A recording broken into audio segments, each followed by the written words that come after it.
오늘 우리에게 주신 하나님 말씀 출애굽기 6번째 시간 6장 4절과 5절 그리고 6장 28절에서 7장 7절까지 우리 한번 보겠습니다. 4절과 5절 한 목소리로 먼저 받들어 읽겠습니다. 시작. 가나안 땅 곧 그들이 거류하는 땅을 그들에게 주기로 그들과 언약하였더니 이제 애굽 사람이 종으로 삼은 이스라엘 신음소리를 내가 듣고 나의 언약을 기억하였노라. 아멘. 그리고 28절에서 7장 7절까지는 교독하겠습니다.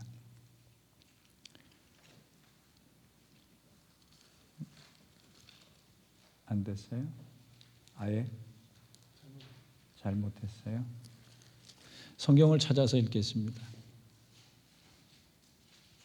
6장 28절에서 7장 7절까지입니다.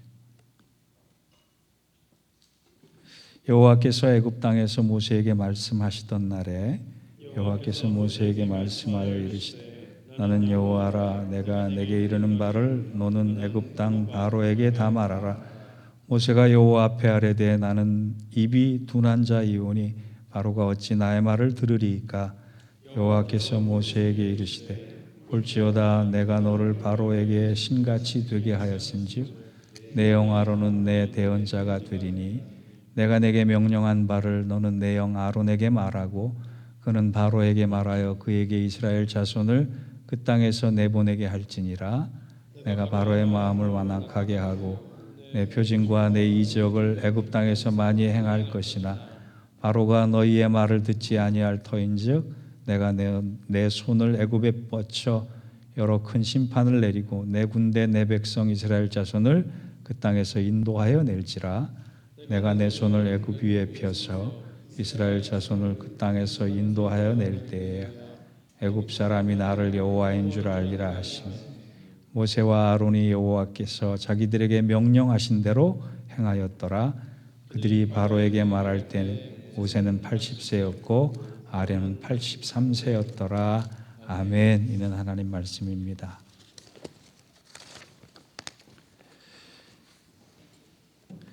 인터넷에서 어느 상담 코너를 보니까요, 30살 젊은이가 이 죄책감과 책임감에 시달려서 굉장히 우울한 모습으로 상담을 하는데 사연을 들어보니까 이 젊은이가 초등학교 5학년 때 아버지가 교통사고로 돌아가시고 어머니가 두 아들을 키우다가 너무 힘이 든 나머지 우울증에 걸린 거예요.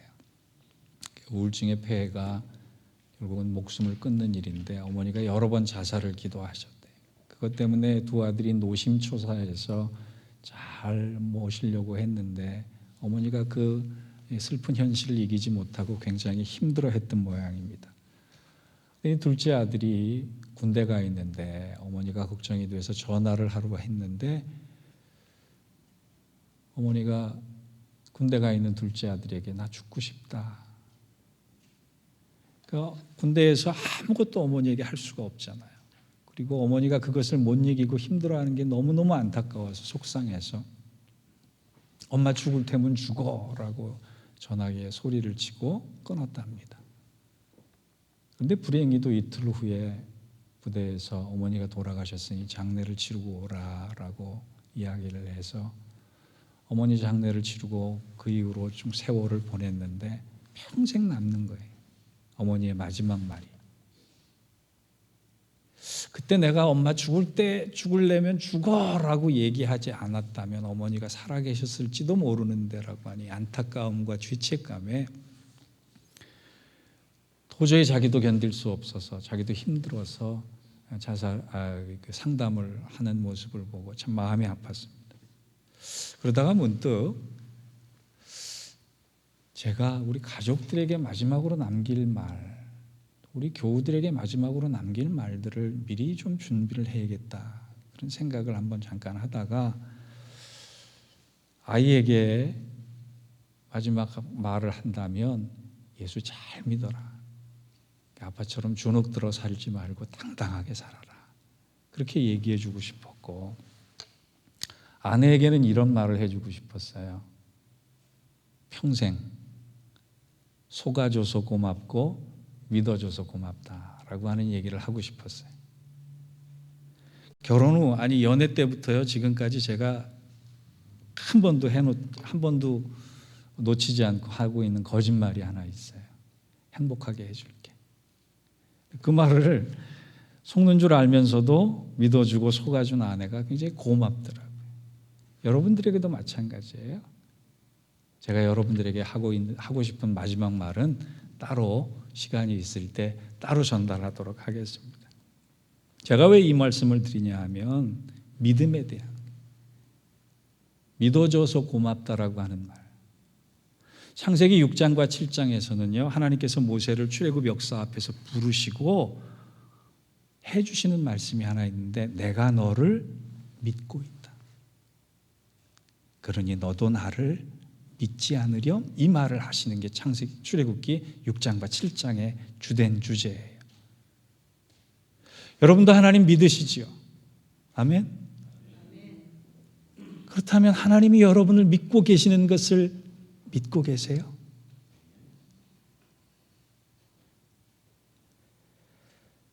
하나님께서 여러분을 믿고 계신다면, 또 여러분이 하나님을 믿고 계시다면, 오늘 정리해야 할 문제가 하나 있는데, 그것은 뭐냐?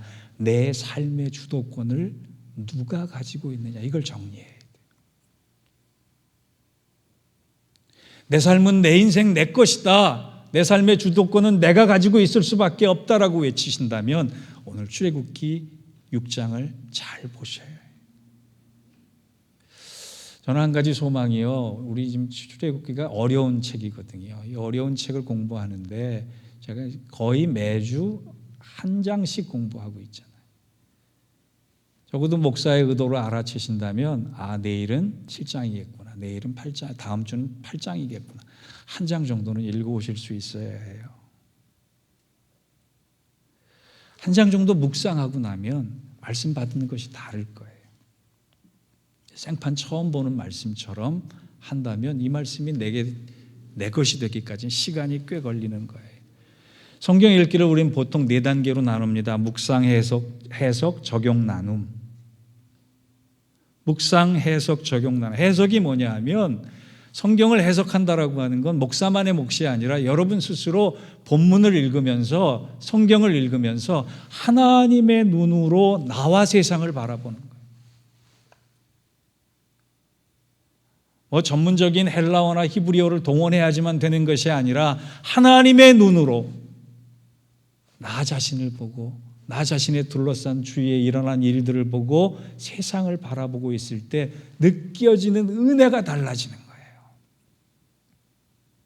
적용은 뭐냐? 그때 받은 은혜를 통해서 내 육적인 습관을 어떻게 영적인 습관으로 바꿀 것인가 결단하는 거예요. 이 해석과 적용만 잘해도 우리의 신앙이 너무나 달라질 수 있어요. 근데 우리는 그걸 못해요. 우선 읽지를 않으니까. 여러분, 분명히 제 생각에는 올 초에 들어서 성경 한 장씩 읽어야지라고 결심하신 분이 있을 거예요. 손 들어보세요.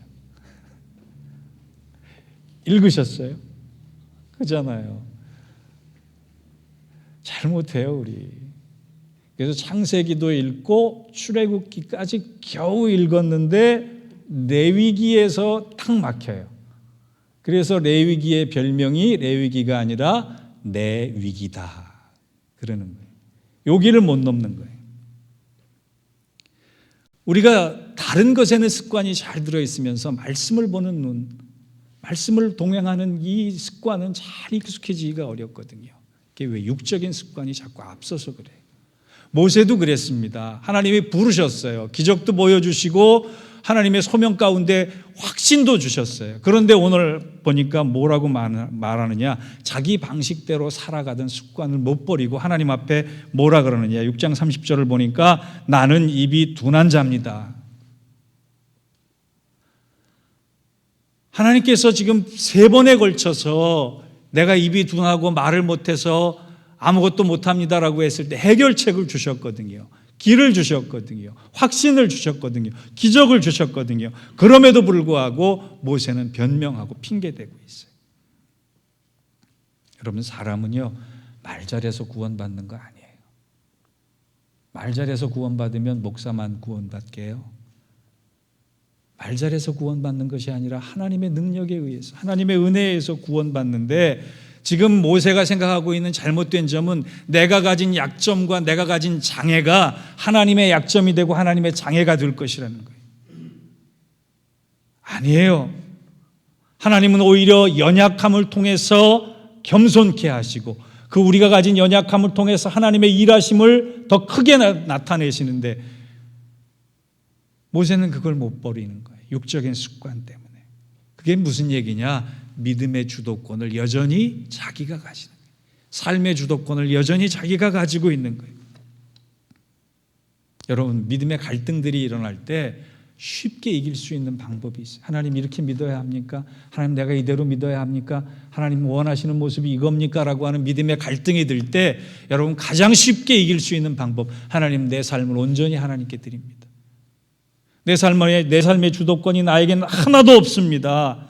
나는 힘이 다 빠져 있을 때 하나님께서 오히려 새로운 힘으로 나를 불러일으키시고 새로운 힘으로 나를 회복시키시고 사용하실 것을 믿습니다. 이렇게 결단만 하면, 고백만 하면 믿음의 주도권을 가지고 여러분 영적 갈등에서 이길 수 있는 거예요. 하나님이 왜 모세를 80세에 부르셨을까? 모세라면 분명히 하나님 저 나이 많아요. 하나님 제 입이 둔한 만큼 쓸모가 없어요 라고 얘기했던 것처럼 하나님 나이가 많아요 라고 얘기했을 사람이에요. 그래서 하나님 부르신 거예요. 청년의 때에, 장년의 때에 부르신 것이 아니라 꼬부라질 대로 꼬부라지고 연약하고 힘이 없고 아무것도 못할 것 같은 무능한 자신을 바라보는 모세를 그때 부르신 거예요. 제가 주일날이면요, 여러분 이렇게 환하게 웃으려고 노력하지만 사실 여러분들보다 얼굴이 이렇게 밝지 않아요. 거꾸로 얘기하면 제 안에 내적인 갈등이 많다는 거예요. 영적인 싸움이 심하다는 거예요. 하나님 앞에 맨날 이런 기도해요. 하나님 내 연약한 거 아시지 않습니까? 하나님 저 변변치 않은 거 아시지 않습니까? 하나님 제가 뭐가 없는지 잘 아시지 않습니까? 이렇게 기도해요.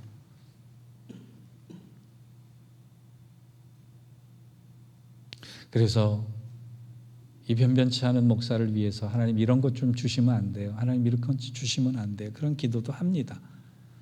제일 안타까울 때가 우리 성도들이 건강이 안 좋아질 때 하고 또 경제적인 문제로 시험 들 때. 제가 밤잠을 설쳐가면서 아파해요. 하나님 제게 신유 은사 주시면 안 돼요? 하나님 제가 물질 좀 넉넉하게 주시면 안 돼요? 우리 성도들 좀 도와주게. 그렇게 막 달라고 때도 써보지만 하나님이 제게 주시는 응답은 그래 줄게 그런 거 아니에요. 항상 마음의 결론을 어떻게 맺게 하시느냐. 너 아직 너가 하려고 하는구나. 너 힘이 아직 덜 빠졌구나.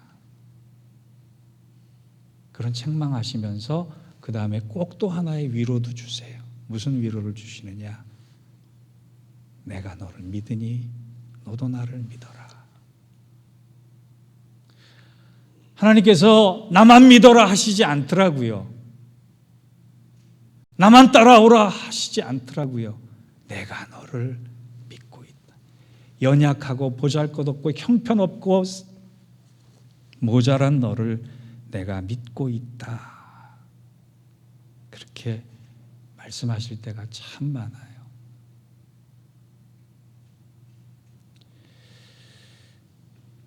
이 시대의 가장 큰 위기가, 그리스도인들의 위기가 머리로는 아는데 가슴으로 통곡하지 않는 거예요. 가슴으로 통곡하면서 하나님 제가 내 삶의 주도권을 하나님께 드립니다. 하나님께 드리고 나면요, 우리의 미래가 어떻게 될지, 휘황찬란한 무지개색 길이 열릴지 더 고난으로 갈지 몰라요. 그런데 분명한 것은 삶의 주도권을 하나님께 드리면 내 인생 내가 책임지지 않고 하나님이 책임지시기 때문에 가장 복되고 선한 길로 결국엔 인도하실 수 있는 그 믿음 때문에 아멘이 절로 나올 줄 믿습니다. 여러분, 그렇게 돼야 돼요. 모세처럼 내가 입이 둔합니다, 내가 하나님보다 일을 더 잘할 수 있습니다, 이것이 아니라 하나님, 내가 연약하고 나이 많아서 아무것도 할 수 없는 이때에 나를 부르셔서 감사합니다.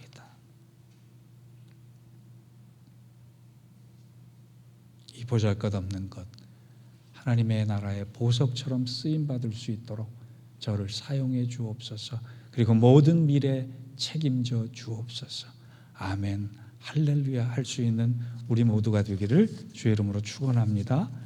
두 번째, 오늘 하나님 주시는 메시지는요, 하나님 앞에 나올 때는요, 강한 마음보다 상한 마음으로 나오는 것을 하나님 기뻐하신다. 우리 7장 3절을 한번 볼까요?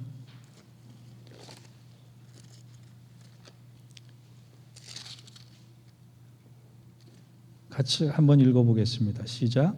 내가 바로의 마음을 완악하게 하고 내 표징과 내 이적을 애굽 땅에서 많이 행할 것이나. 근데 여기서 이제 우리가 성경을 읽다가 조금 오해하는 부분이, 하나님이 기적을 베푸시고 이적을 베푸시는데 굳이 바로의 마음을 완악하게 만드셨다라고 이렇게 하실 이유가 뭐 있나? 근데 이건 번역상의 약간의 오류예요. 성경을 보면 하나님께서 구별을 잘해야 돼요. 하나님께서 완악하게 만드실 때도 있었고 바로가 스스로 완악한 마음을 가질 때도 있어요. 그런데 7장 3절은 하나님께서 바로의 마음을 완악하게 하시고 이게 아니라 완악한 바로의 마음을 그대로 두시고, 이게 번역이 맞아요. 그러니까 원래 바로의 마음은 어떤 마음이었다고요? 강팍한 마음이었다. 강팍한 마음, 강팍한 마음이죠.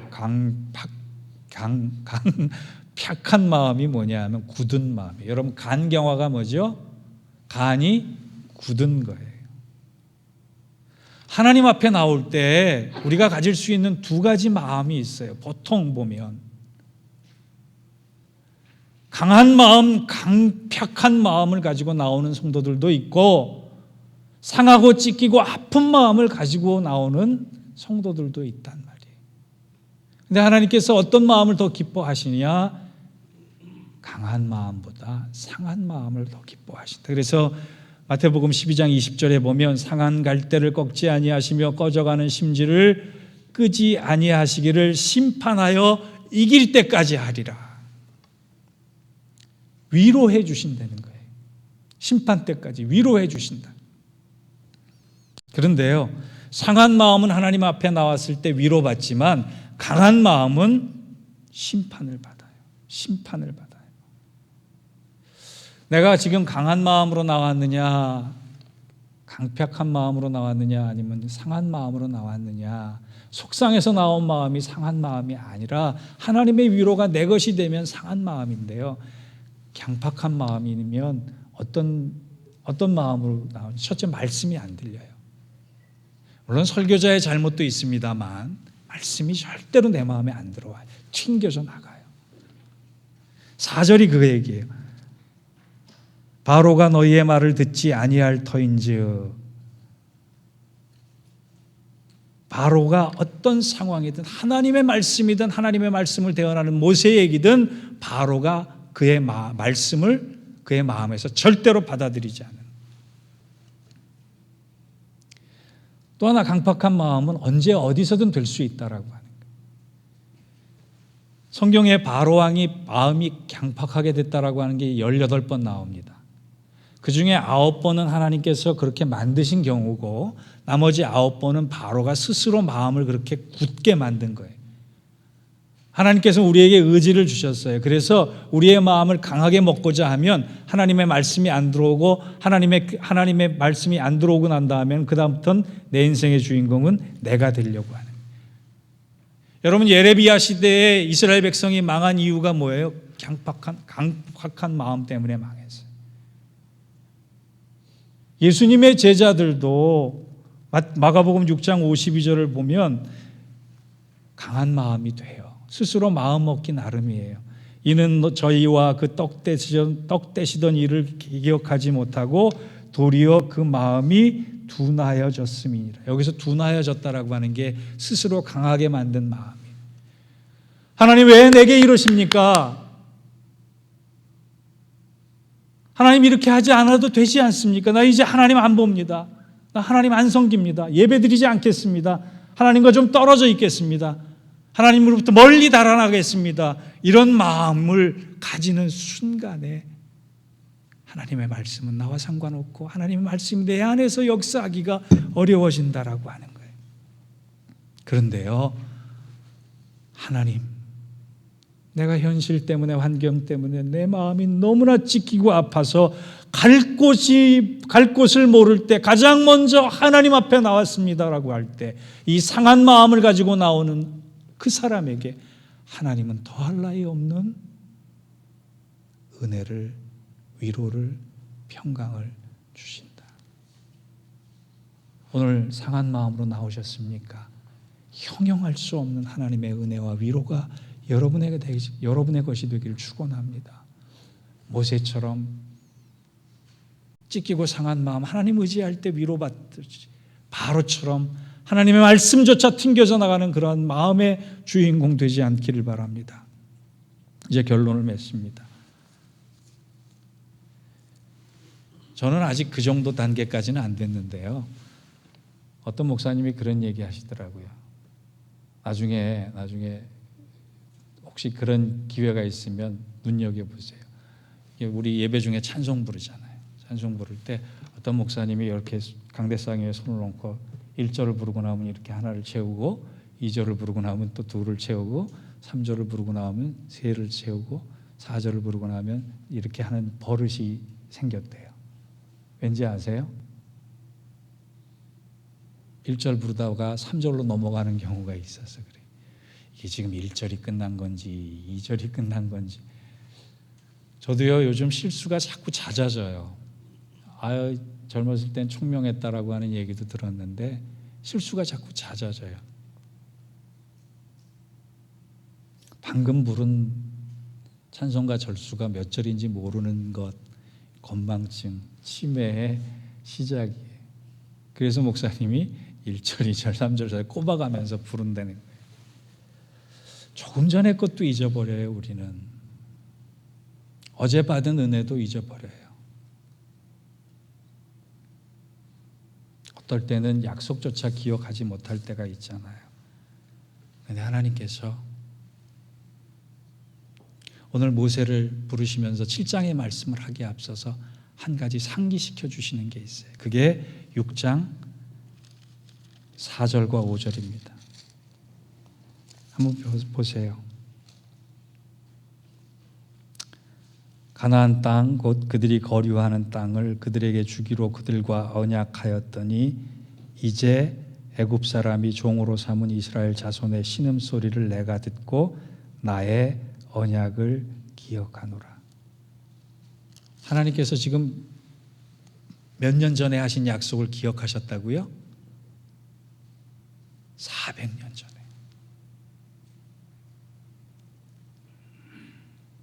하나님께서 아브라함에게 400년 전에 하신 말씀을 기억해 내셔서 모세에게 다시 들려주시는 거예요. 나는 400년 전에 너희에게 했던 약속을 잊지 않고 있다. 지금 400년 전이라고 하니까 여러분, 지금으로부터 400년 전이라 그러면 잘 기억이 안 나실 거예요. 제가 쉽게 좀 적용을 시켜볼게요.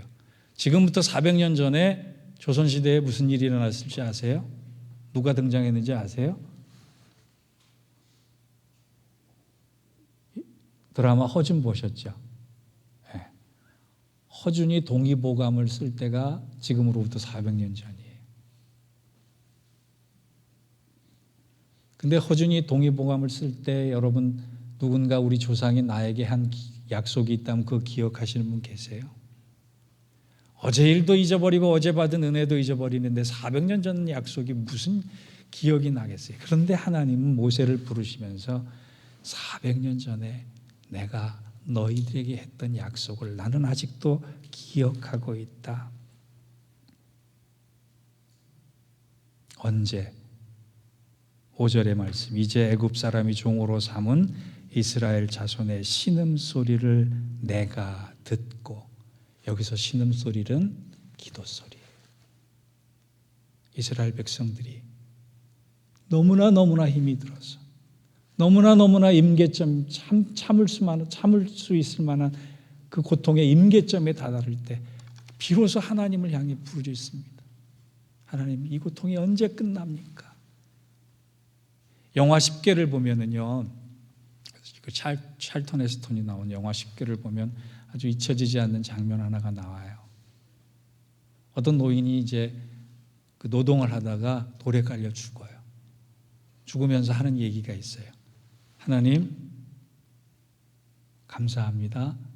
이제 제가 비로소 안식을 얻습니다. 이런 대사가 나와요. 그때 당시 이스라엘 백성들의 고역과 노역은요, 죽어서야 안식할 수밖에 없는 고통 중에 있었어요. 그 정도로 힘이 든 현실 가운데 그들이 찾은 방법이 뭐냐? 기도였단 말이에요. 그럴 때 하나님이 그 기도를 들으시고 내 언약을, 내가 너희들에게 했던 언약을 다시금 상기하셨다. 다시금 소환하셨다. 사랑하는 성도 여러분, 삶의 주도권을 내어드리고 상한 마음으로 하나님 앞에, 하나님, 저의 이 아픈 마음을 아시지 않습니까? 아파서 아무것도 못할 것 같은 이 상황에 내 삶의 미래와 주도권을 하나님께 내어드립니다. 엎드려 기도할 때 하나님은 우리에게 약속하신 것을 베풀어 주시는 시작을 하신다. 오늘 출애굽기 6장과 7장의 바로 교훈이 바로 그것입니다. 이것을 모세가 받아들이고 나서 그 다음부터 7장 넘어서부터는 모세가 하나님 앞에 엎드리는 게 그의 주특기가 돼요. 그 전까지는 하나님 앞에 변명했던 사람이 그전 이후 하나님의 언약을 다시금 그의 마음속에 담은 이후로부터는 무조건 엎드리기 시작해요. 위기 때마다 엎드리고, 아플 때마다 엎드리고, 넘어설 때마다 엎드리고, 넘어질 때마다 엎드리고, 곤경과 시험거리 앞에서도 엎드려지는 그 주특기를 가지고 어려운 광야의 길들을, 출애굽의 역사를 이루어갑니다. 사랑하는 성도 여러분, 머리로 주의 뜻을 이루는 것이 아니라 무릎으로 주의 뜻을 이루는 것입니다. 시대가 악해요. 신천지가 난리예요. 여러분, 신천지에서 분파가 나온 거 아세요? 신천지 이인자들이 싸워서 신천지 내에 분파가 새로 나와서 새로 만든 단체가 뭔지, 단체 이름이 뭔지 아세요? 새천지예요. 새천지. 새천지에서 싸우고 나면 누가 나올 줄 아세요? 제가 예상하기로는 유천지가 나올 것 같아요.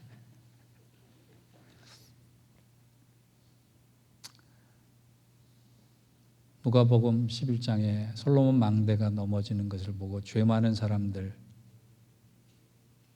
하나님, 저들이 죄가 많아서 죽었습니다. 주님, 저들이 죄가 많아서 죽었습니다라고 했을 때 주님의 말씀은 저들이 죄가 많아 죽은 것이 아니라 저들을 보고 너희가 회개하라 그러셨어요. 시대가 어두울수록 우리가 주님 앞에 무릎 꿇는 일이 많아져야 합니다. 상하고 찢기고 앞이 안 보이는 그 상황 속에 주님을 찾는 일이 더 많아져야 합니다. 연약하고 아프고 힘들수록 주님 앞에 그 주도권을 내어드릴 때 주님은 400년 전에 하신 우리에게 약속을 소환하셨듯이 우리 각자에게 하신 약속을 소환시키시고 다시금 능력의 손으로 그 일들을 만들어 가실 것입니다.